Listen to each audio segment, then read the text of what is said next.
നമ്മളെ വിശ്വാസപ്രകാരം ഇതിനപ്പുറം ഒരു ലോകമുണ്ട്. ദുനിയാവൊന്നുമല്ല യഥാർത്ഥ ലോകം, ദുനിയാവല്ല യഥാർത്ഥ ജീവിതം. യഥാർത്ഥ ജീവിതം ആഖിറമാണ്, അത് അവസാനിക്കാത്ത ജീവിതമാണ്. ഇലാഹായ റബ്ബ് നമുക്ക് തന്ന പൊന്നാര മക്കളില്ലേ, ആ മക്കളെ കൊണ്ടുള്ള സന്തോഷം അത് ദുനിയാവിൽ മാത്രം ഒതുങ്ങിക്കൂടാ, അത് ആഖിറത്തിലും നമുക്ക് ലഭ്യമാവണം. അതിന് തടസ്സമാകുന്ന തീരുമാനങ്ങളും നിലപാടുകളും നമ്മളിൽ നിന്ന് ഉണ്ടായിക്കൂടാ. അത് വലിയ പ്രശ്നമാണ്.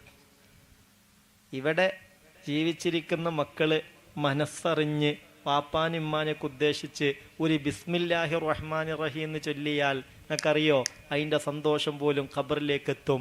വല്ല അദാബും ഖബറിൽ അനുഭവിക്കുന്നുവെങ്കിൽ അത് നീങ്ങിക്കിട്ടാൻ ഈ ബിസ്മി തന്നെ മതിയാകുമെന്ന് മുഹമ്മദ് മുസ്തഫ. അതിനാ ബോധമുള്ള മക്കൾ വേണം. മഹാനായ റൂഹുല്ലാഹി ഈസാ നബി അലൈഹിസ്സലാത്തു വസ്സലാം, സഹോദര സഹോദരി ശ്രദ്ധിക്കണേ, നമ്മുടെ മരണാനന്തരം നമ്മളെ ഓർക്കുന്ന മക്കളുണ്ടാവുക.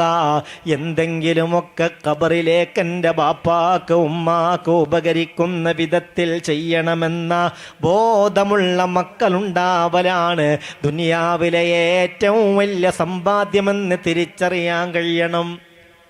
ഇവിടെ പർവ്വത സമാനമായി സമ്പത്ത് ഒരുക്കി കൂട്ടിയിട്ട് നമ്മളായിട്ട് മരിച്ചുപോയി. ഈ പണം എത്ര കണ്ട് നമുക്ക് ഉപകരിക്കും പറയാൻ പറ്റൂല. എത്ര കണ്ടാ ഉപകരിക്കുക? നമ്മളെ ഖബറിലേക്ക് എത്തുന്നത് നസീബുക മിമ്മാ തജ്മഉദ്ദഹറ കുല്ലഹു റിദാഅനി തുദ്റജു ഫീഹി മാ വഹനൂതു വമൽ മാലു വല്ലഹലൂന ഇല്ല വദാഇഉ വകുല്ലു വദീഇല്ല മഹാല തസായിലു. നമ്മൾ ആലോചിക്കേണ്ട ഒരു കാര്യമാണ്. രാവും പകലും ദുനിയാവ് എന്നുള്ള ചിന്തയിൽ എല്ലാം മറന്ന്, ബന്ധങ്ങൾ മറന്ന്, ഇബാദത്തുകൾ മറന്ന്, ദുനിയാവ് ദുനിയാവ് ദുനിയാവ്, ആ ഒരൊറ്റ ചിന്തയിൽ പ്രിയപ്പെട്ട സഹോദര സഹോദരി ഓടി നടന്ന് ഒരുപാട് സമ്പാദിച്ചു.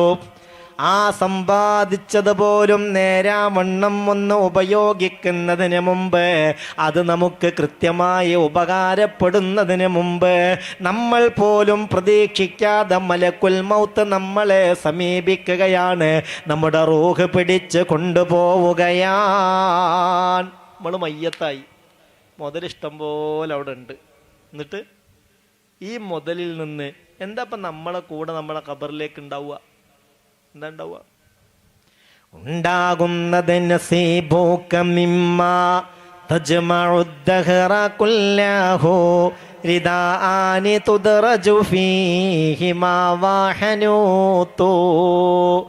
നിന്റെ സമ്പാദ്യത്തിൽ നിന്ന് നിനക്കുള്ളത് 2-3 കഷ്ണം തുണി മാത്രമല്ലേ, ഒരൽപ്പം പരുത്തി മാത്രമല്ലേ? അല്ലാതെ നിന്റെ ഖബറിലേക്ക് നിന്റെ കൂടെ ലഭ്യമാകുന്നത് എന്താണ്? ഒരു 10 ടെക്സ്റ്റൈൽസ് ഉണ്ട് എന്ന് വിചാരിക്കുക. വലിയ മുതലാളിയാ, വലിയ തുണി കച്ചവടക്കാരനാ.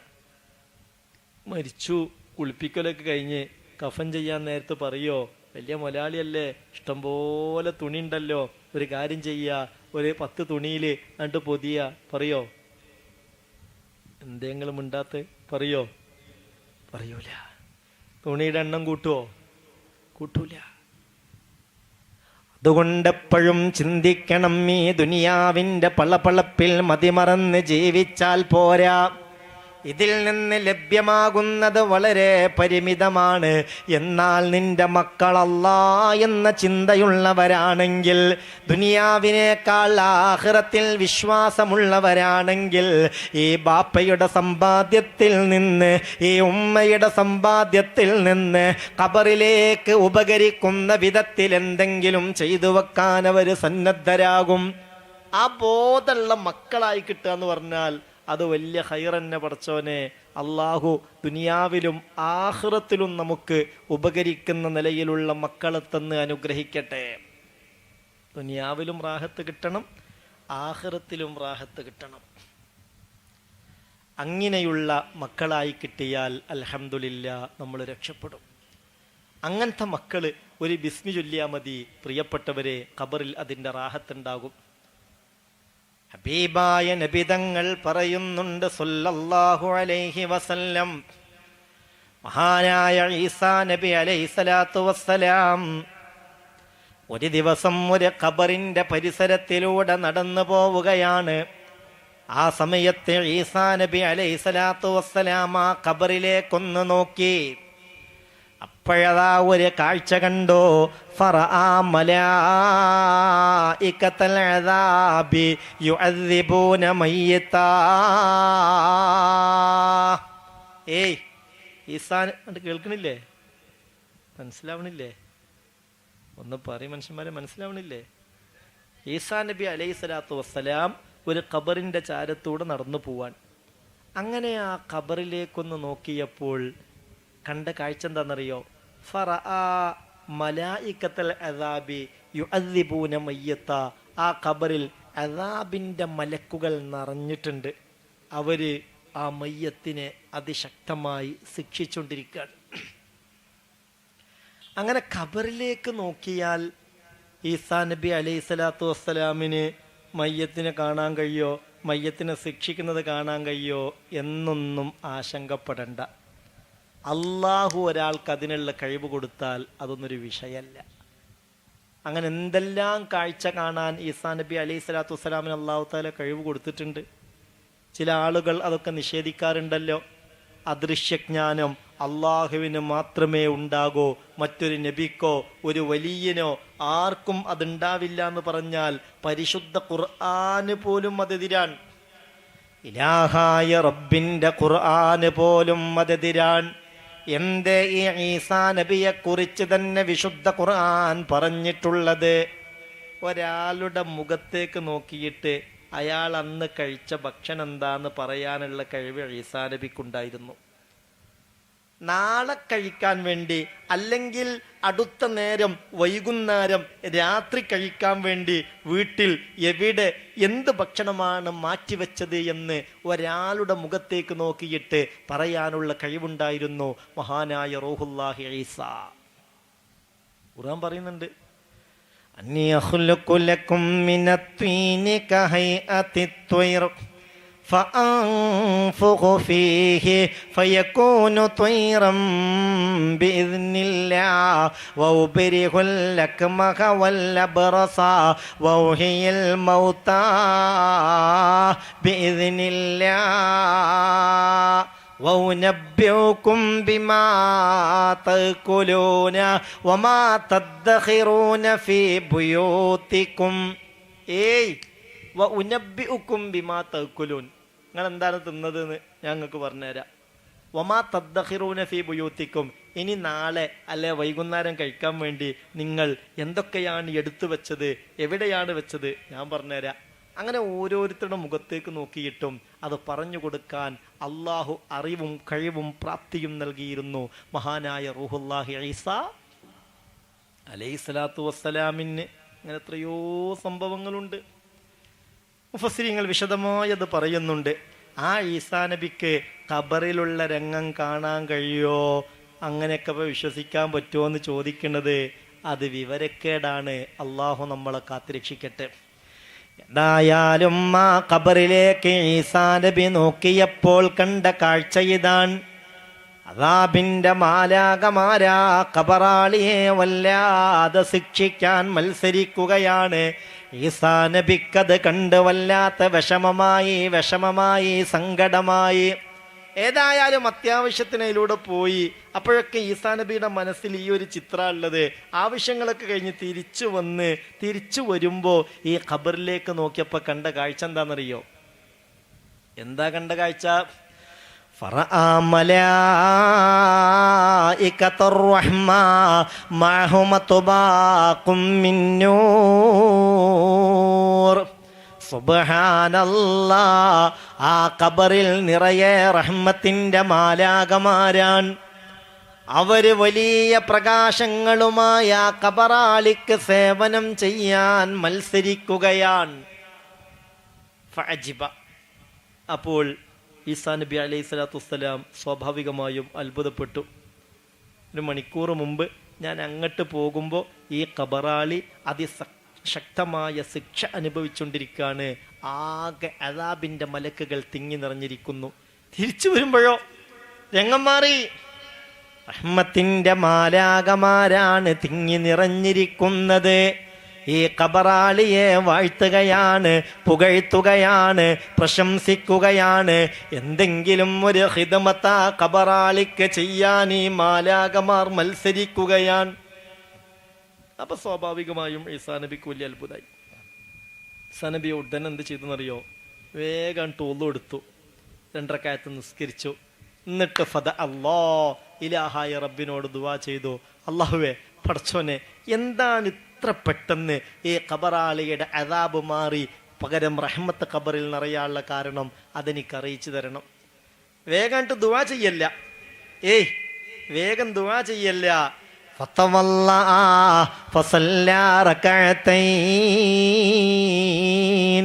ഉളുവെടുക്കുകയാണ്, 2 റക്അത്ത് നിസ്കരിക്കുകയാണ്.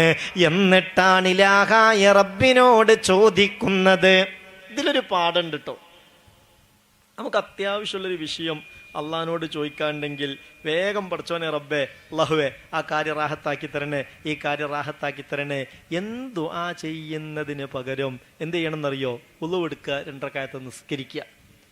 അത് അല്ലാഹുവിൽ നിന്ന് നിറവേറി കിട്ടാനുള്ള ആവശ്യങ്ങളാണെങ്കിലും മറ്റൊരു അബ്ദിൽ നിന്ന് നിറവേറി കിട്ടാനുള്ള ആവശ്യങ്ങളാണെങ്കിലും നിങ്ങൾ 2 റക്അത്ത് നിസ്കരിച്ചിട്ട് അള്ളാഹുവിനോട് ചോദിച്ചിട്ട് ആ ആവശ്യത്തിനിറങ്ങൂ എന്ന് അഷ്റഫുൽ ഖൽഖ് മുഹമ്മദ് മുസ്തഫ സല്ലല്ലാഹു അലൈഹി വസല്ലം.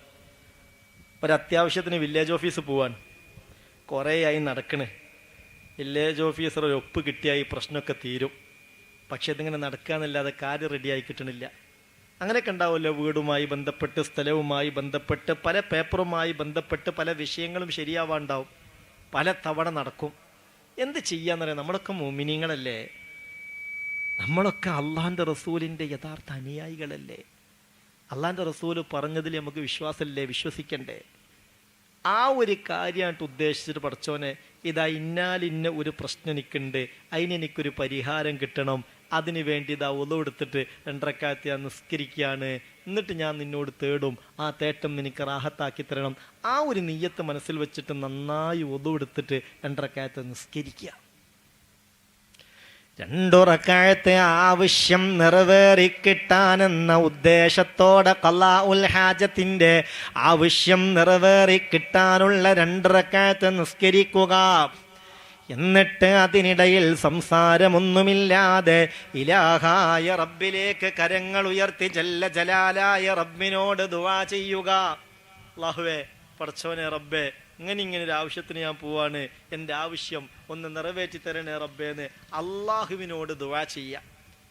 മുഅ്മിനെ, അത് മനുഷ്യരിൽ നിന്ന് നിറവേറി കിട്ടാനുള്ള ആവശ്യമാണെങ്കിലും അള്ളാഹുവിൽ നിന്ന് നിറവേറി കിട്ടാനുള്ള ആവശ്യമാണെങ്കിലും ഈ നിലയിൽ നിങ്ങൾ റബ്ബിനോട് ചോദിച്ചാൽ നിങ്ങളെ പ്രശ്നത്തിന് അല്ലാഹു റബ്ബുൽ ഇസ്സത്ത് പരിഹാരമുണ്ടാക്കി തരുമെന്ന് മഹാനായ മുത്ത് മുഹമ്മദ് മുസ്തഫ സല്ലല്ലാഹു അലൈഹി വസല്ലം. എത്രയോ ഹദീസിൽ നമുക്കത് കാണാൻ കഴിയും. റസൂൽ പഠിപ്പിച്ചിട്ടുണ്ട്, അംബിയായിൻ്റെ രീതി ഒരു കാര്യം അള്ളാഹുവിനോട് തേടുകയാണെങ്കിൽ അതിനു മുമ്പ് 2 റക്അത്ത് നിസ്കരിക്കും. മഹാനായ നബിയുല്ലാഹി സ്വാലിഹ് അലൈഹി സ്വലാത്തു വസ്സലാം ശത്രുക്കൾ സ്വാലിഹ് നബിയെ വളയുകയാണ്. എന്നിട്ട് പറയുന്നുണ്ട്, സ്വാലിഹേ, നിന്റെ റബ്ബിന് എല്ലാ കഴിവുമുണ്ടെന്ന് വാദിച്ചു നടന്നവനാണ് നീ. അങ്ങനെ ഒരു കഴിവുണ്ടെങ്കിൽ നിന്നെ ഞങ്ങൾ വെല്ലുവിളിക്കുകയാണ്. ഈ കാണുന്ന പർവ്വതത്തിൻ്റെ പാറയുടെ ഉള്ളിൽ നിന്ന് ഒരൊട്ടകത്തെ ഇറങ്ങി വരട്ടെ. നിന്റെ റബ്ബിന് അങ്ങനെ ഒരു കഴിവുണ്ടെങ്കിൽ ഒരൊട്ടകത്തെ ഇറക്കി വിടട്ടെ. അത് കണ്ടാൽ ഞങ്ങൾ വിശ്വസിക്കുമെന്ന് ആ ജനത മഹാനായ നബിയുല്ലാഹി സ്വാലിഹ് അലൈഹി സ്വലാത്തു വസ്സലാമിനോട് വെല്ലുവിളിക്കാൻ. 100 കണക്കിന് ആളുകൾ അങ്ങനെ നോക്കി നിൽക്കാൻ. എന്താ സ്വാലിഹ് നബി ചെയ്തത്? മുഫസ്സിരീങ്ങളൊക്കെ പറയുന്നുണ്ട്, സ്വാലിഹ് നബി അലൈഹി സ്വലാത്തു വസ്സലാം ചെയ്തത് എന്താണെന്നറിയോ? വേഗം അള്ളഹാനോട്, പടച്ചോനെ, നിന്റെ അഭിമാന പ്രശ്നാൻ, നിന്നെ പരിചയപ്പെടുത്താൻ വന്നിട്ടാണ്, നിന്റെ ദീന് പരിചയപ്പെടുത്താൻ വന്നിട്ടാണ് ഇവർ ഈ വെല്ലുവിളി നടത്തിയത്. അതുകൊണ്ട് നീ ഇത് ഏറ്റെടുക്കണം എന്ന് പറഞ്ഞിട്ട് പറയുന്നതിന് പകരം എന്ത് ചെയ്തെന്നറിയോ? ഉടനെ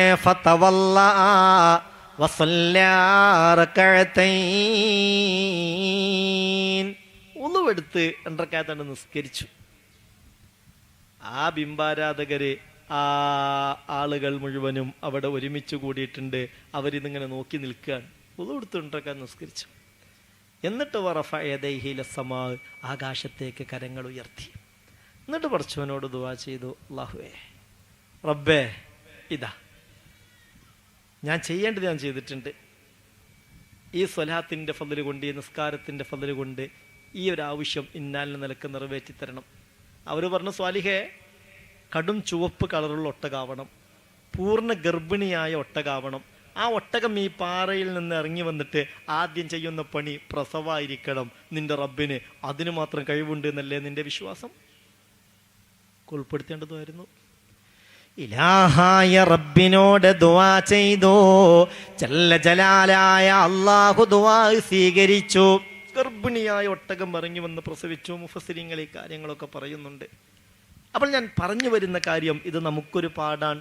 ഇത് നമ്മളും ചിന്തിക്കണം. നമുക്ക് ഹൈറായ നിലയിൽ ഹാസിലായി കിട്ടേണ്ട ഒരു മുറാദുണ്ട്.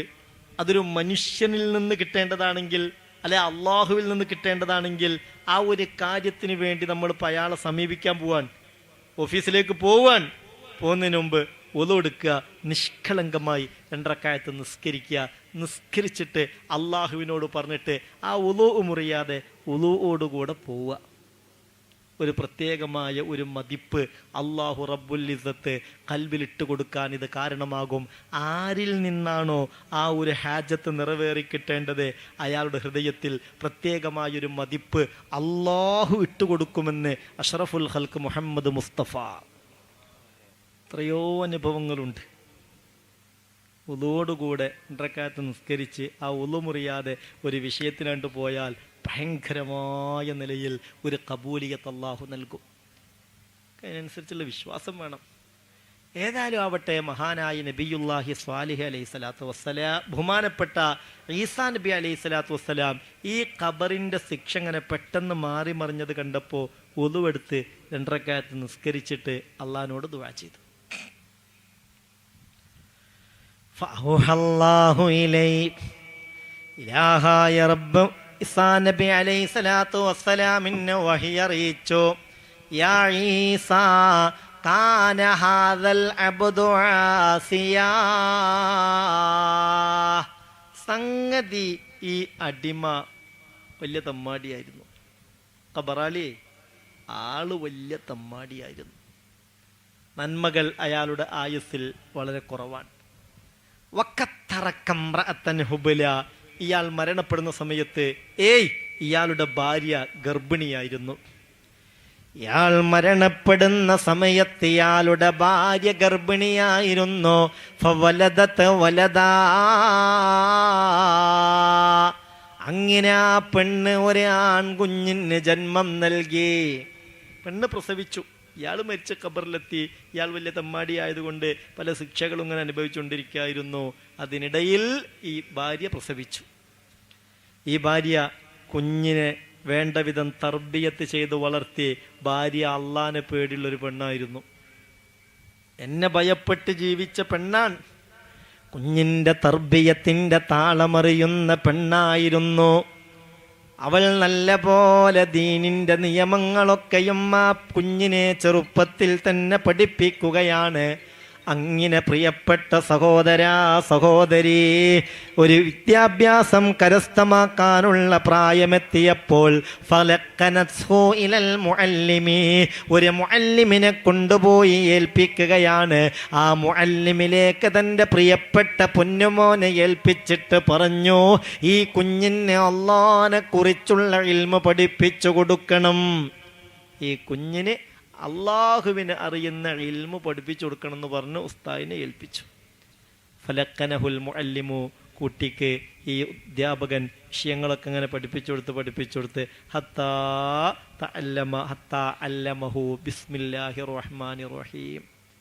പഠിപ്പിച്ച് ശരിക്ക് ബിസ്മില്ലാഹിർ റഹ്മാനിർ റഹീം എന്നത് എന്താണെന്നും അതിൻ്റെ അർത്ഥവും ആശയവും എന്താണെന്നും കുട്ടിക്ക് പഠിപ്പിച്ചു കൊടുത്തു.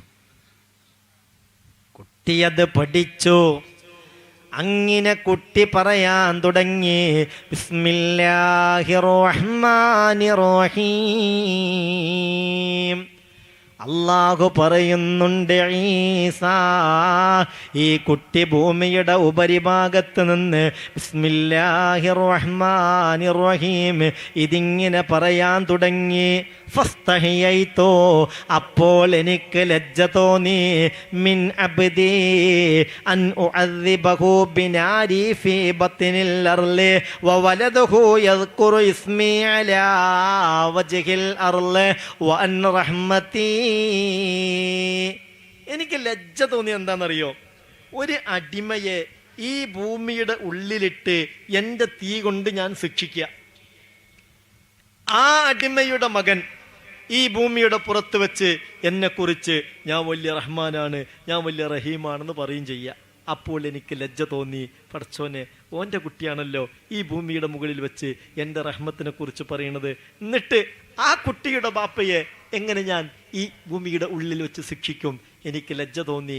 ആ കുട്ടി ബിസ്മി ചൊല്ലാൻ തുടങ്ങിയത് മുതലാണ് ആ ബാപ്പയുടെ ശിക്ഷ ഞാൻ ലഘൂകരിച്ച് ഒഴിവാക്കി കൊടുത്തത് എന്ന് അല്ലാഹു റബ്ബുൽ ഇസ്സത്ത് ഈസാ നബി അലൈഹി സ്വലാത്തു വസ്സലാമിന് വഹ്യ നൽകിയെന്ന് മഹാനായ മുത്ത് മുഹമ്മദ് മുസ്തഫ സല്ലല്ലാഹു അലൈഹി വസല്ലം. സഹോദരാ സഹോദരി, ഇത് ചിന്തിക്കണം.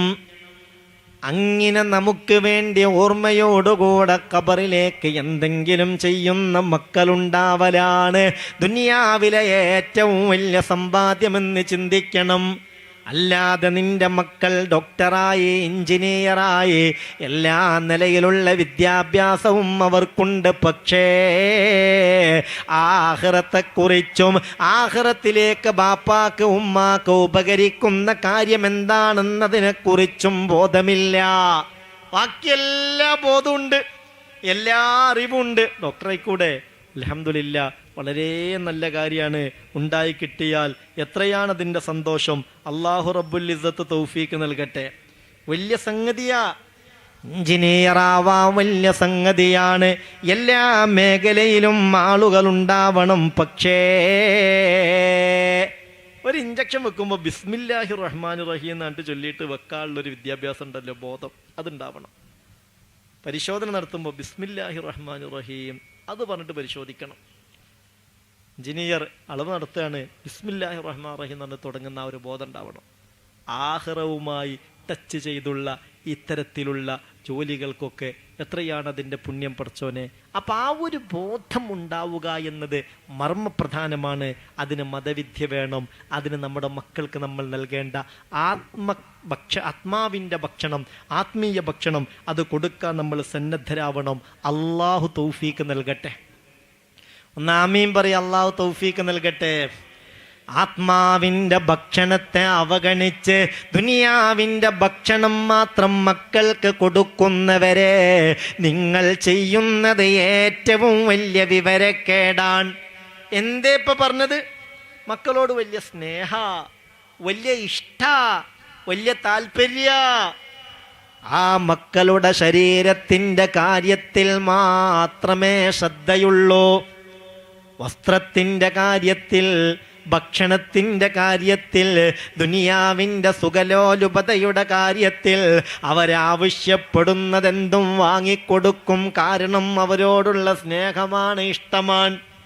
എന്നാൽ ഈ ശരീരത്തിൻ്റെ കാര്യത്തിൽ മാത്രം ശ്രദ്ധിച്ചു പോയി, ആത്മാവിൻ്റെ ഭക്ഷണത്തിൻ്റെ കാര്യത്തിൽ ശ്രദ്ധയില്ല. എൻ്റെ മക്കൾക്ക് ആഖിറത്തിൽ റാഹത്ത് കിട്ടണമെന്ന ചിന്തയില്ല. ആ നിലയിലാണ് മക്കൾക്ക് നൽകുന്ന തർബിയത്തെങ്കിൽ നഷ്ടം തന്നെയാണ്, തീരാ നഷ്ടം. അല്ലാഹു കാത്തുരക്ഷിക്കട്ടെ.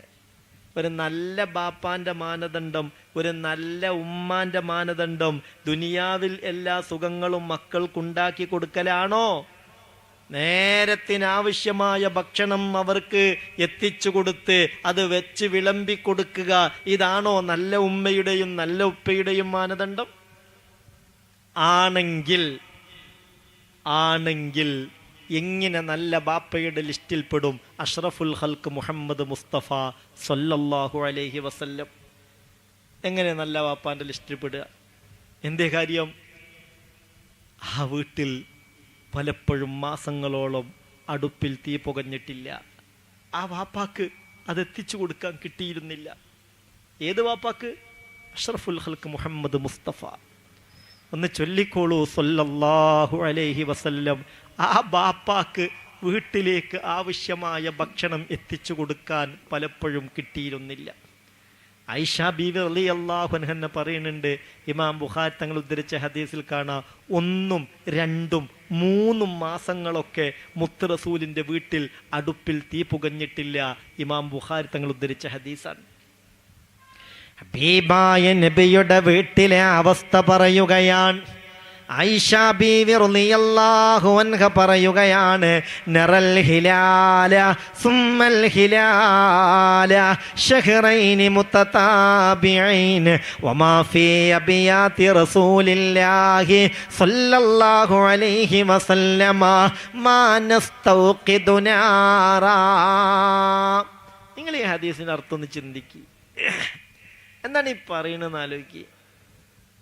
ഞാൻ കൂടുതൽ ദീർഘിപ്പിക്കൂല. മുഅ്മിനെ, ഇതിൻ്റെ ഗൗരവം ഒന്ന് ചിന്തിക്കുക. ആയിഷ ബീവി റളിയല്ലാഹു അൻഹ പറയാണ്, കേൾക്കണില്ലേ? ക്ലിയർ ഇല്ലേ? ആയിഷ ബീവി റളിയല്ലാഹു അൻഹ പറയാണ്, നറൽ ഹിലാല സുമ്മൽ ഹിലാല ഷഹ്റൈനി മുതതാബിഈൻ. ചിലപ്പോൾ 1, 2, 3 മാസങ്ങളൊക്കെ തുടർച്ചയായി അങ്ങനെ കഴിഞ്ഞു പോകും. റസൂലുള്ളാഹിൻ്റെ വീട്ടിലെ എന്താ വീട്ടിലുള്ള അവസ്ഥ എന്നറിയോ? വമാഫി അബിയാത്തി റസൂലില്ലാഹി സ്വല്ലല്ലാഹു അലൈഹി വസല്ലമ മാ നസ്തൗഖിദു നാറ. അടുപ്പിൽ തീ പുകയാറുണ്ടായിരുന്നില്ല. ഇന്നിപ്പോൾ നമ്മുടെ നാട്ടിലേക്ക് എത്ര പട്ടിണിയുള്ള ആളാണെങ്കിലും 1 മാസമൊക്കെ അടുപ്പിൽ തീ പുകയാറില്ല എന്ന് പറയാൻ പറ്റുന്ന സാഹചര്യം വളരെ കുറവല്ലേ? വളരെ കുറവല്ലേ? ഇത് ആരെ വീട്ടിലാ പഠിച്ചോനെ? ആരെ വീട്ടിലാ? അർശിൽ അള്ളാഹുവിൻ്റെ പേരിൻ്റെ കൂടെ എഴുതപ്പെട്ട പേരിൻ്റെ ഉടമ അഷ്റഫുൽ ഖൽക്ക് മുഹമ്മദ് മുസ്തഫ. അള്ളാഹിൻ്റെ സൃഷ്ടികളിൽ അഷ്റഫുൽ ഖൽക്ക് ഏറ്റവും ശ്രേഷ്ഠവാനായ മുഹമ്മദ് മുസ്തഫ. ആയിഷ ഉമ്മയോട് ചോദിക്കുന്നുണ്ട്, അല്ല ഉമ്മ, വീട്ടിൽ അടുപ്പിൽ തീ പുകയാറുണ്ടായിരുന്നില്ലെന്നോ? അതേ, അടുപ്പിൽ തീ പുകയാറുണ്ടായിരുന്നില്ല. ഒരു പത്തിരി ചുടണമെങ്കിൽ, റൊട്ടി ചുടണമെങ്കിൽ ധാന്യം വേണ്ടേ, മാവ് വേണ്ടേ? ഉണ്ടായിരുന്നില്ല. ഒരു കറി വെക്കണമെങ്കിൽ ആവശ്യമായ വസ്തുക്കൾ വേണ്ടേ? ഉണ്ടായിരുന്നില്ല. അപ്പോൾ പിന്നെ നിങ്ങൾ കഴിച്ചതെന്താണ്? വിശപ്പടക്കിയതെങ്ങനെയാണ്? ആയിഷ ഉമ്മ പറയുകയാണ്, വമാഹിയ ഇല്ലത്തംറു വൽ മാ. പച്ചവെള്ളം കുടിക്കും. സുലഭമായിട്ട് പച്ചവെള്ളം കിട്ടും. ആ പച്ചവെള്ളം നന്നായിട്ട് കുടിക്കും. പിന്നെ വല്ലപ്പോഴും ആരെങ്കിലുമൊക്കെ ഹദിയയായി കാരക്ക കൊണ്ടുതരും, അതും കഴിക്കും. ഇതന്നെയാണ് മാസങ്ങളോളം അഷ്റഫുൽ ഖൽക്ക് മുഹമ്മദ് മുസ്തഫ സല്ലല്ലാഹു അലൈഹി വസല്ലം തങ്ങളെ വീട്ടിലുള്ള ഭക്ഷണത്തിൻ്റെ അവസ്ഥ. നിങ്ങൾ പറ, അതുകൊണ്ട് മുത്തുനബി മാതൃകായോഗ്യനായ പിതാവാണ് എന്ന് പറയാൻ പറ്റൂലേ? ഒരു നല്ല ബാപ്പയുടെ മാനദണ്ഡം വയറ് നിറയെ മക്കൾക്ക് ഭക്ഷണം എത്തിച്ചു കൊടുക്കലാണെങ്കിൽ എങ്ങനെ നല്ല ബാപ്പയുടെ ലിസ്റ്റിൽ റസൂലുള്ള പെടുക? ഇതല്ലേ റസൂലുള്ളാഹിന്റെ വീട്ടിലുള്ള അവസ്ഥ? പട്ടിണിയാ. വശദ്ദ മിൻ സഗബിൻ അഹ്ശാഅഹു വതവ തഹ്തൽ ഹിജാറതി കശ്ഹൻ മുത്റഫൽ ആദമി ചൊല്ലി മൗലായ സല്ലി വസാ ലിം ദായിമൻ അബദാ അലാ ഹബീബിക ഖൈറിൽ ഖൽഖി കുല്ലിഹിം. وشد من ثغب أحشاءه وطوى تحت الحجارة كشحا مترف اللدم. ആ മൃദുലമായ വയറ്റത്ത് കല്ല് വെച്ച് കെട്ടിയിട്ടുണ്ട് പലപ്പോഴും നിവർന്ന് നിൽക്കാനായി മഹാനായ മുഹമ്മദ് മുസ്തഫ സല്ലല്ലാഹു അലൈഹി വസല്ലം. വിശന്നിട്ടേ ഒന്ന് നിവർന്ന് നിൽക്കണ്ടേ, കഴിയാഞ്ഞിട്ട് എന്ത് ചെയ്തെന്നറിയോ? വയറ്റത്ത് കല്ല് വെച്ച് കെട്ടി. ആ ഖൈബർ ഹന്തക്ക് കുഴിക്കുന്ന സമയത്ത് ജാബിർ റളിയല്ലാഹു അൻഹു പറയാൻ, ഞങ്ങളിങ്ങനെ കുഴിച്ചുകൊണ്ടിരിക്കുകയാണ്. അതിനിടയിൽ ഫഅറളത് ലനാ കുദിയത്തുൻ ശദീദ, അതിശക്തമായ ഒരു പാറക്കല്ല് പ്രത്യക്ഷപ്പെട്ടു. ആ പാറക്കല്ല് പരമാവധി ഒന്ന് തട്ടി ഉടക്കാൻ, പൊട്ടിക്കാൻ ആവുന്നത് പോലെ ഞങ്ങൾ ശ്രമിച്ചു. പക്ഷെ ആ കാഠിന്യമുള്ള ആ കല്ല് എന്തായിട്ടും പൊട്ടണില്ല. അവസാനം ഹബീബായ നബിയോട് പറയാമെന്നായി. ഞങ്ങൾ ഹബീബായ നബിയുടെ അടുത്ത് ചെന്നു. അള്ളാന്റെ റസൂലിനോട് പറഞ്ഞു, നബിയേ, ഇദാ അറളത് ലനാ കുദിയത്തുൻ ശദീദാ, അതിശക്തമായൊരു പാറക്കല്ല് പ്രത്യക്ഷപ്പെട്ടിട്ടുണ്ട് നബിയേ. ഞങ്ങൾ അടിച്ചു നോക്കി, അത് തകർന്ന് കിട്ടുന്നില്ല. നിങ്ങൾ ഒന്നുകൂടി കണ്ട് ശ്രമിച്ചു നോക്കി. നല്ല റസൂലുള്ളാഹിന്റെ മറുപടി. മതി, ഞാൻ ഇറങ്ങാന്ന് പറഞ്ഞു. ഞാൻ ഇറങ്ങിക്കോളാം. അല്ലാഹുവിൻ്റെ റസൂല പണിയായുധമെടുക്കുകയാണ്. ആ കിടങ്ങിലേക്ക് ഇറങ്ങുകയാണ്. ബിസ്മി ചൊല്ലുകയാണ്. ഒരടിയങ്ങ് അടിക്കേണ്ട താമസം. ഫസാറ കസീബൻ നഹിയലാ, നല്ല മണൽ പോലെയായ പാറക്കല്ല് മാറുകയാണ്. പക്ഷേ കേൾക്കണം നിങ്ങൾ, രസമെന്താണെന്നറിയോ? അന്ന് ഞങ്ങൾക്കും വല്ലാത്ത വിശപ്പിൻ്റെ ദിനങ്ങളായിരുന്നു. ഞങ്ങളിൽ ചിലരൊക്കെ ഒരു കല്ലാണ് വയറ്റിൽ വെച്ച് കെട്ടിയതെങ്കിൽ അള്ളാഹുവിൻ്റെ റസൂല് വെച്ച് കെട്ടിയത് 2 കല്ലാണ്. ആ സമയത്ത് 2 കല്ലാണ് വയറ്റിൽ വെച്ച് കെട്ടിയിട്ടുള്ളത്. അഷ്റഫുൽ ഖൽഖ് മുഹമ്മദ് മുസ്തഫ. അപ്പോഴാണ് മഹാനായ മുഖറബായ മലക്ക് ജിബ്രീൽ അലൈഹിസ്സലാത്തു വസ്സലാം ആഗതനാവുകയാണ്. ഹബീബായ നബിയോട് പറയുന്നുണ്ട്, നബിയേ, നിങ്ങളുടെ ഈ രംഗം കാണാൻ വയ്യ നബിയേ. ജിബ്രീൽ അലൈഹിസ്സലാത്തു വസ്സലാമിൻ്റെ കണ്ണ് പോലും നിറഞ്ഞുപോയി. അവിടുന്ന് പറഞ്ഞു, നബിയേ, അങ്ങക്ക് താല്പര്യമുണ്ടെങ്കിൽ നിങ്ങൾ റബ്ബിനോടൊന്ന് പറഞ്ഞാൽ ഈ കാണുന്ന കുന്നുണ്ടല്ലോ, അതല്ലാഹു നിങ്ങൾക്ക് സ്വർണമാക്കി തരും നബിയേ. നാട്ടിലെ ഏറ്റവും വലിയ കോടീശ്വരനായി നിങ്ങൾ മാറും. ഒന്ന് ദുആ ചെയ്തേക്കണേ. ഫറഫഅൻ നബിയ്യു സല്ലല്ലാഹു അലൈഹി വസല്ലമ യദൈഹി ഇലസ്സമാ. അല്ലാഹുവിൻ്റെ റസൂൽ അതാ ആകാശത്തേക്ക് കരങ്ങൾ ഉയർത്തുകയാണ്. ഞങ്ങളൊക്കെ പ്രതീക്ഷിച്ചു ഇപ്പൊ ദുആ ചെയ്യും. എന്തിന്? ഈ കുന്ന് സ്വർണ്ണാക്കി തരാൻ വേണ്ടി ഇപ്പൊ ദുആ ചെയ്യും. ഞങ്ങളെല്ലാ പ്രശ്നവും അതോടെ പരിഹരിക്കപ്പെടും. ദാരിദ്ര്യത്തിൻ്റെ പ്രശ്നം പരിഹരിക്കപ്പെടും. പക്ഷേ ഹബീബിൻ്റെ ദുആ ഇങ്ങനെയാണ്: اللهم أحيني مسكينا وأمتني مسكينا فاحشرني في زمرة المساكين. اللهم أحيني مسكينا. അല്ലാഹുവേ, എന്നെ മിസ്കീനായി ജീവിപ്പിക്കണം. വഅഹ്യിനി മിസ്കീനാ, മിസ്കീനായി തന്നെ എന്നെ മരിപ്പിക്കണം. വഹ്ശുർനീ ഫീ സുംറത്തിൽ മസാകീൻ. നാളെ മഹ്ശറയിൽ മിസ്കീന്മാരുടെ കൂട്ടത്തിൽ തന്നെ എനിക്കിടം തരണം. അർച്ചോനെ, റസൂലുള്ളാഹിക്ക് എന്നെ മിസ്കീനായി ജീവിപ്പിച്ചാൽ മതി. മിസ്കീനായി തന്നെ മരിക്കണം. നാളെ മഹ്ശറയിൽ മിസ്കീന്മാരെ കൂട്ടത്തിൽ എന്നെ കൂട്ടാവൂ. ഇന്നിപ്പോൾ അങ്ങനെ ദ്വാരക്കാനും ആളെ കിട്ടൂല. ഇനി ദ്വാരന്നാൽ തന്നെ അർത്ഥം അറിയാണെങ്കിൽ ആമീൻ പറയാനും ആളെ കിട്ടൂല.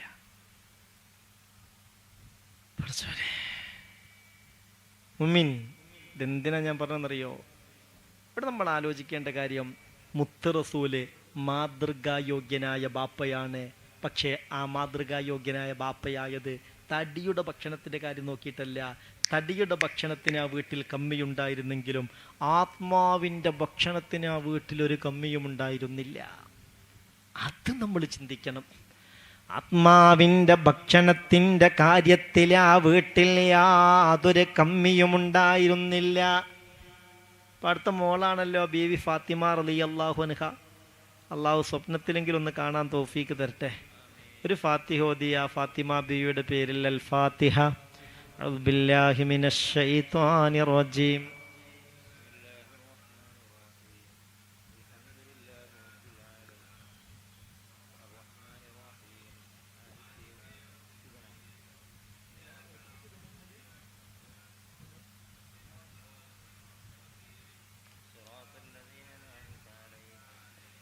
ഗൈറിൽ മഗ്ളൂബി അലൈഹിം വലല്ലാലീൻ.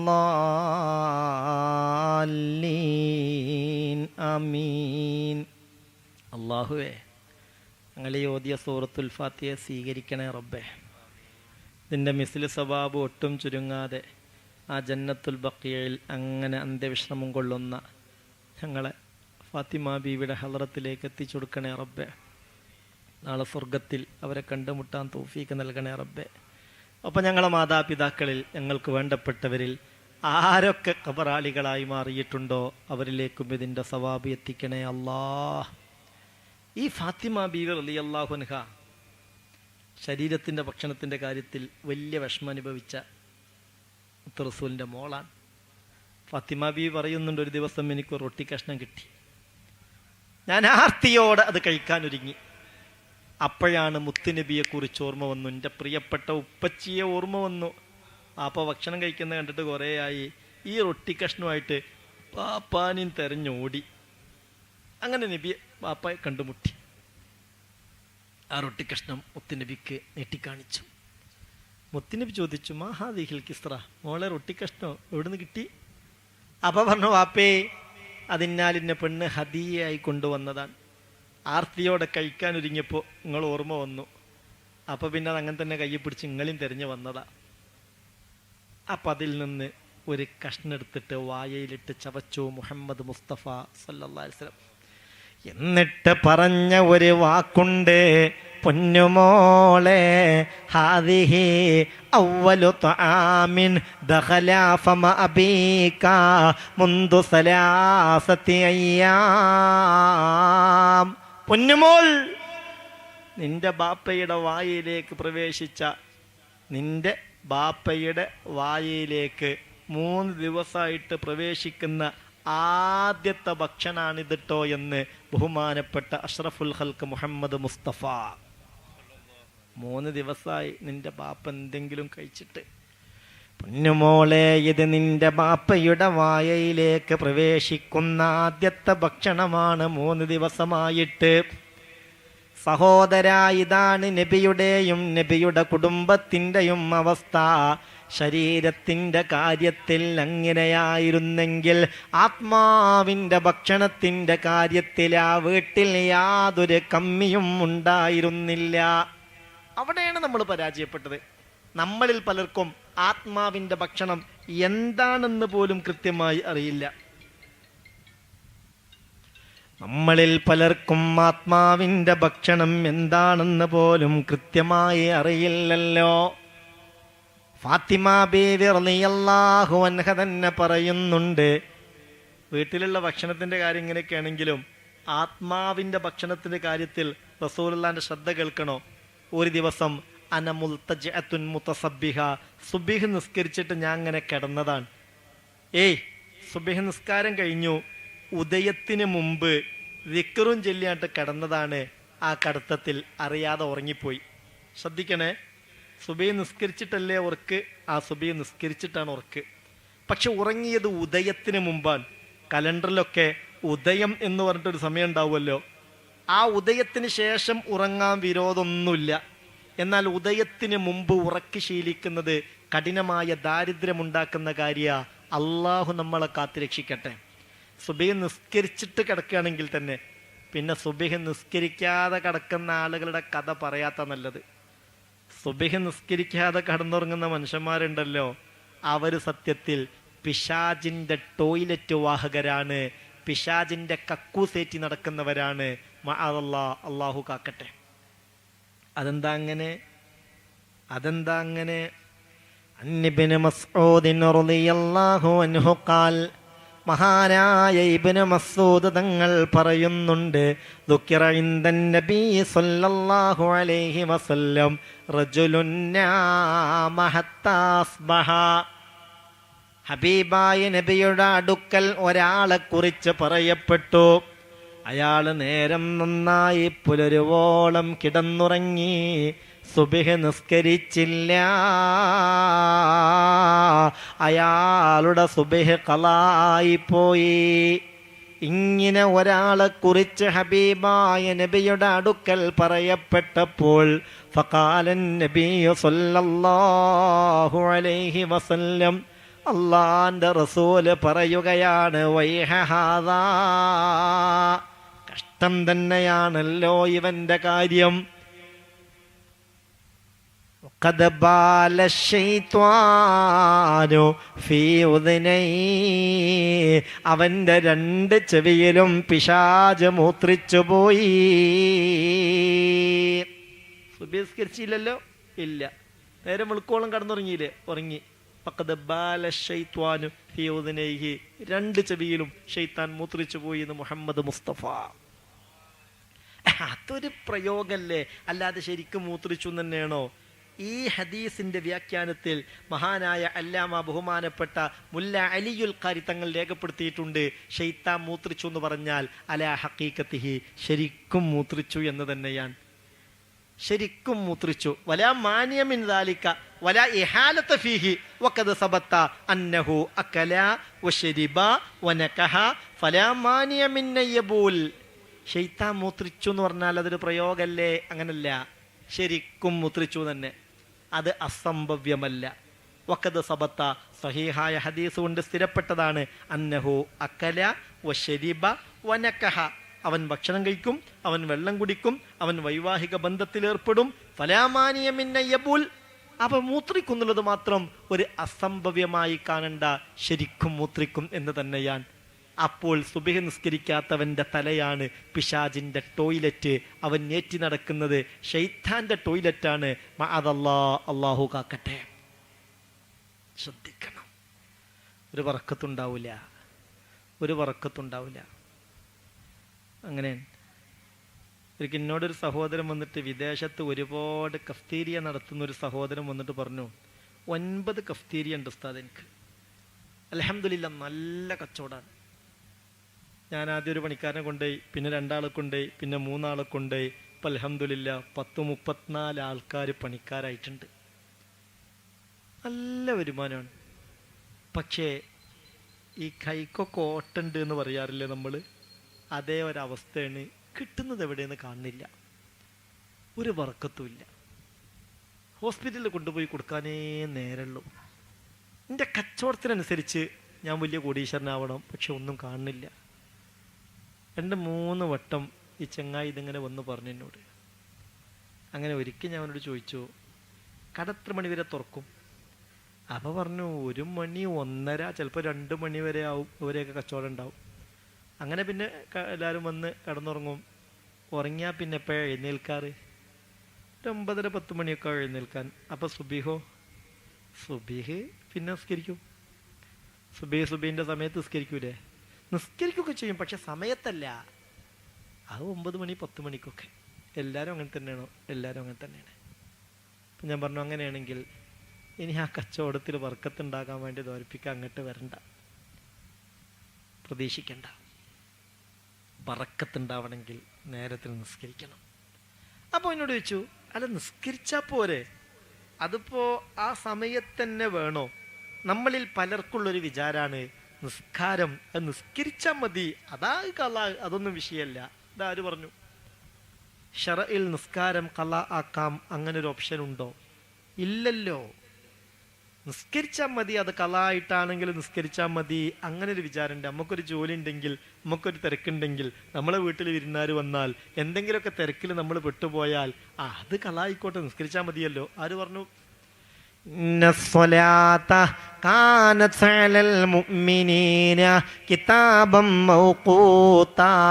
ഈ നിസ്കാരം എന്നത് സമയം നിർണയിക്കപ്പെട്ട ഫർളാണ്, നിനക്ക് തോന്നുമ്പോൾ നിർവഹിക്കാനുള്ളതല്ല. തോന്നുമ്പോൾ നിസ്കരിച്ചാൽ മതി, അങ്ങനല്ല. എല്ലാ ദിവസവും ളുഹുറും അസ്റും കൂടി ഒന്നിച്ചാ. വീട്ടിൽ ഭയങ്കര തിരക്കാണ്, പണിയാണ്, എന്തെല്ലാം പണികളുണ്ട്. അപ്പം എന്ത് ചെയ്യും? ആ ളുഹുറും അസ്റും കൂടി ഒന്നിച്ച നിസ്കാരം കഴിഞ്ഞു, ആ വീട്ടിൽ ഒരു പറക്കത്തുണ്ടാവില്ല. അള്ളാഹു കാക്കട്ടെ. അല്ല സ്ഥലത്ത് കലാ വീട്ടിയാൽ പോരെ? അങ്ങനെ ഒരു ഓപ്ഷൻ ഇല്ല. ഷറയിൽ നിസ്കാരം കലാ ആക്കിയിട്ട് അങ്ങനെ വിട്ടിയാലും മതി, അങ്ങനെ ഒരു ഓപ്ഷൻ ഇല്ല. പിന്നെയോ കലാ ആയി പോയാൽ കലാ വിട്ടണം. അത് കാരണത്തോടു കൂടെ കലാ ആയതാണെങ്കിൽ സാവകാശത്തിൽ കലാ വിട്ടിയാൽ മതി. പക്ഷെ ഏതാണ് കാരണം? ഒന്ന് പറ്റ ഉറങ്ങിപ്പോയി, അതൊരു കാരണമാണ്. തലേന്ന് ഒരുപാട് ഉറക്കൊഴിച്ചിരുന്നു, ഒരുപാട് യാത്ര ചെയ്തു, ഉറക്കൊഴിച്ച് വലിയ ക്ഷീണുണ്ട്. അങ്ങനെ ഒരു 11 മണിക്കാണ് വീട്ടിലെത്തിയത്, രാവിലെ 11 മണിക്ക്. അതുവരെ യാത്ര തീരെ ഉറങ്ങിയിട്ടില്ല. അങ്ങനെ ഒന്നായിട്ട് കിടന്നതാണ്, അതിൽ ഉറങ്ങിപ്പോയി. പിന്നെ ഉണരുന്നത് 4:30 മണിക്കല്ലേ 5 മണിക്കാണ്. ളുഹുറ് മൊത്തം ഉറക്കന്നെ. എഴുന്നേറ്റ് നിസ്കരിക്കണം എന്നൊക്കെ ഉണ്ടായിരുന്നു, പക്ഷെ അറിഞ്ഞില്ല. കുഴപ്പമില്ല, അതൊരു കാരണമാണ്. നീ സൗകര്യം പോലെ ആശ്വാസത്തിൽ കലാ വിട്ടാൽ മതി, ആ ളുഹുറ് ഒരു തെറ്റുമില്ല. അല്ലെങ്കിൽ എല്ലാ ദിവസവും അവ്വലുൽ വക്തിൽ നിസ്കരിക്കുന്ന ആളാ, പക്ഷെ എന്തൊരു കാരണത്താൽ ഒരു ദിവസം അവ്വലുൽ വക്തിൽ നിസ്കരിക്കാൻ കഴിഞ്ഞില്ല, പിന്നെ അതായിട്ട് മറന്നുപോയി. അസ്റാൻ കൊടുത്ത് 5 മണിയായപ്പോ അല്ല പഠിച്ചോനെ, ഞാൻ ഇപ്പൊ ളുഹുറ് നിസ്കരിച്ചിട്ടില്ലല്ലോ, പറ്റ മറന്നുപോയി. കുഴപ്പമില്ല, ശിക്ഷല്ല, സൗകര്യം പോലെ കലാ വിട്ടാൽ മതി. എന്നാൽ ഒരാൾ നിസ്കരിക്കാലോ, സമയമുണ്ടല്ലോ, 3 മണി ആയിക്കല്ലേ ഉള്ളൂ. അങ്ങനെ ഇരുന്നു. കുറച്ച് കഴിഞ്ഞപ്പോൾ അതാ പഠിച്ചോനെ പള്ളിയുടെ മിനാരത്തിൽ നിന്ന് അല്ലാഹു അക്ബർ അല്ലാഹു അക്ബർ, അസറിന്റെ ബാങ്കുലി മുഴങ്ങുകയാണ്. അവന്റെ നിസ്കാരം അസർ വെറുതെ അങ്ങ് അവന്റെ ളുഹർ വെറുതെ അങ്ങ് കളായിപ്പോയി. എന്നാൽ എൻ്റെ സഹോദരാ സഹോദരി, അന്ന് അസർ നിസ്കരിക്കുന്നതിന് മുമ്പ് അസറിൻ്റെ സമയമായാലും ളുഹർ നിസ്കരിക്കൽ നിർബന്ധമാണ്. ളുഹർ നിസ്കരിച്ചിട്ടേ അവൻ അസർ നിസ്കരിക്കാവൂ. അസറിൻ്റെ ബാങ്ക് കേട്ട് പള്ളിയിലേക്ക് ചെന്ന് നോക്കുമ്പോൾ പള്ളിയിൽ അസറിൻ്റെ ജമാഅത്ത് നടക്കുകയാണ്. ഒരു കാരണവും കൂടാതെയാണ് നിന്റെ ളുഹർ കളാ ആയതെങ്കിൽ നീ ആ ഇമാമിൻ്റെ കൂടെ അസർ നിസ്കരിക്കരുത്. ഇമാമിൻ്റെ കൂടെ വേണമെങ്കിൽ നിനക്ക് നിസ്കരിക്കാം, പക്ഷേ നീ വെക്കേണ്ട നീയത്ത് അസറിൻ്റെ നീയത്തല്ല, ളുഹറിൻ്റെ നീയത്ത് വെച്ച് ആ ഇമാമിൻ്റെ കൂടെ നിന്റെ നിസ്കാരം ളുഹറായിരിക്കും. പിന്നെയാണ് അസർ നിസ്കരിക്കാൻ പാടുള്ളൂ. ഇതാണ് ശറഇൻ്റെ നിയമം. അപ്പൊ കലാട്ടാക്കാന്നുള്ള വിചാരമൊന്നും പറ്റൂല. അള്ളാഹു കാത്തിരക്ഷിക്കട്ടെ. മരണം വരെ നിസ്കാരമൊന്നും കലാ ആവാതെ കാൽമുട്ടും നെറ്റിയൊക്കെ നിലത്ത് വെച്ചെന്നെ സുജൂദ് ചെയ്യുന്ന നിലക്ക് നിസ്കരിക്കാനുള്ളൊരു തൗഫീഖ് അള്ളാഹു നമുക്ക് എല്ലാവർക്കും തരട്ടെ. എല്ലാ ബറക്കത്തും ഖൈറും അള്ളാഹു ഏറ്റി തരട്ടെ. എന്താ ഞാൻ പറഞ്ഞതപ്പോൾ, ഫാത്തിമ ബീവി റളിയല്ലാഹു അൻഹ ഒരു ദിവസം കിടന്നു. ഉദയത്തിന് മുമ്പാണ്, സുബ്ഹ് നിസ്കരിച്ചിട്ടാണ്, ഉറങ്ങാൻ വേണ്ടി കിടന്നതല്ല. പക്ഷെ കിടത്തത്തിലാണ്ട് ഉറങ്ങിപ്പോയി. അപ്പോഴാണ് ഫാത്തിമ ബീവി പറയുകയാണ്, അള്ളാന്റെ റസൂൽ എൻ്റെ അടുത്തേക്ക് വന്നു. ഫഹറക്കനീ ബിരിജിലിഹി, അള്ളാന്റെ റസൂലിന്റെ കാലുകൊണ്ടൊന്നെന്നെ തട്ടി. അതിൽ നിന്ന് തന്നെ മനസ്സിലാക്കാം, ഈ കിടത്തം, ഈ ഉറക്ക് റസൂലുള്ളാഹിക്ക് ഇഷ്ടപ്പെട്ടില്ല. ഫാത്തിമ കരളിന്റെ കഷ്ണാണ് ഫാത്തിമ എന്നല്ലേ ഹബീബായ മുഹമ്മദ് മുസ്തഫ സല്ലല്ലാഹു അലൈഹി വസല്ലം തങ്ങൾ പറഞ്ഞിട്ടുള്ളത്. ആ ഫാത്തിമ ബീവിയെ കാലോണ്ടൊന്ന് തട്ടി. ഞാനിങ്ങനെ ഞെട്ടി ഉണർന്നു. നോക്കുമ്പോ മുത്ത് റസൂല കുറച്ച് ഗൗരവത്തിലാണ് മുഖം. എന്നോട് പറഞ്ഞു, ഖൂമീ ഫശ്ഹദീ റിസ്ഖ റബ്ബികി വലാ തകൂനി മിനൽ ഗാഫിലീൻ ഫഇന്നല്ലാഹ യഖ്സിമു അർസാഖൻ നാസി മാ ബൈന തുലൂഇൽ ഫജ്രി ഇലാ തുലൂഇശ് ശംസ്. പൊന്നുമോൾ, സമയത്താണോ മോളെ കിടന്നുറങ്ങുന്നത്? സൂര്യൻ ഉദിക്കുന്നത് വരെ, ഫജ്റുസാദിക്ക് വെളിവായ മുതൽ സൂര്യൻ ഉദിക്കുന്നത് വരെ മോളെ കിടന്നുറങ്ങേണ്ട സമയമല്ല. ഖൂമി ഫഷ്ഹദി റിസ്ഖ റബ്ബിക്ക്. നീ ആത്മാർത്ഥമായിട്ട് നിന്റെ റബ്ബിനോട് നിനക്ക് ആവശ്യമുള്ള റിസ്ക് തേട്. ഫഇന്നല്ലാഹ യഖ്സിമു അർസാഖന്നാസി മാ ബൈന തുലൂഇൽ ഫജ്രി ഇലാ തുലൂഇ ശംസ്.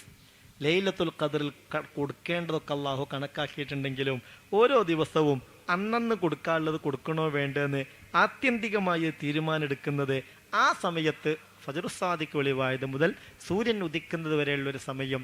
ആ സമയം മോളെ നീ എന്തിന് എങ്ങനെ ചിലവഴിച്ചോ അത് പരിഗണിച്ചിട്ടാണ് അള്ളാഹു റിസ്ക് അന്തിമമായി കണക്കാക്കുന്നത്.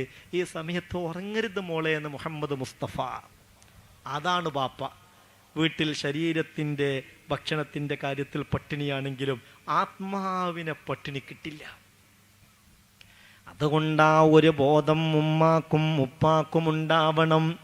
ബാപ്പ കൊണ്ടുവരുന്നതൊക്കെ നന്നായി പൊരിച്ച് കരിച്ച് മക്കൾക്ക് കൊടുക്കൽ മാത്രമല്ല, മക്കളോടുള്ള തർബിയത്ത്, അവരുടെ ആത്മാവിൻ്റെ ഭക്ഷണം അത് ഒന്ന് ഇൽമാണ്, മറ്റൊന്ന് ദിക്റാണ്, മറ്റൊന്ന് തിലാവത്തുൽ ഖുർആനാ.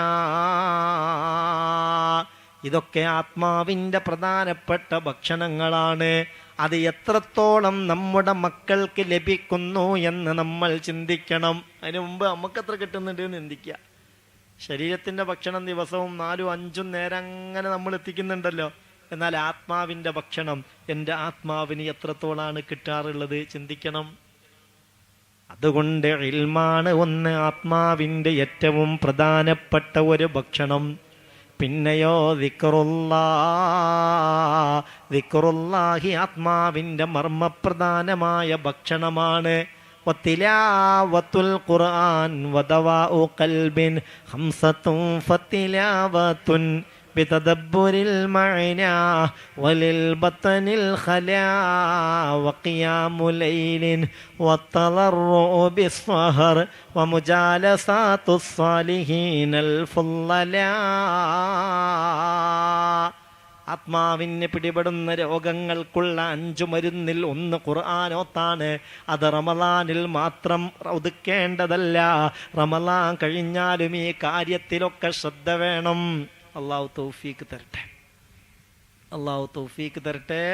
അപ്പം നമ്മുടെ ശരീരത്തിൻ്റെ കാര്യങ്ങളൊക്കെ ശ്രദ്ധിക്കുന്നത് പോലെ അല്ല, അതിനേക്കാൾ കൂടുതലായി ആത്മാവിൻ്റെ കാര്യം ശ്രദ്ധിക്കുന്നവരിൽ അള്ളാഹു റബ്ബുൽ ഇസ്സത്ത് നമ്മെ എല്ലാവരെയും ഉൾപ്പെടുത്തുമാറാവട്ടെ.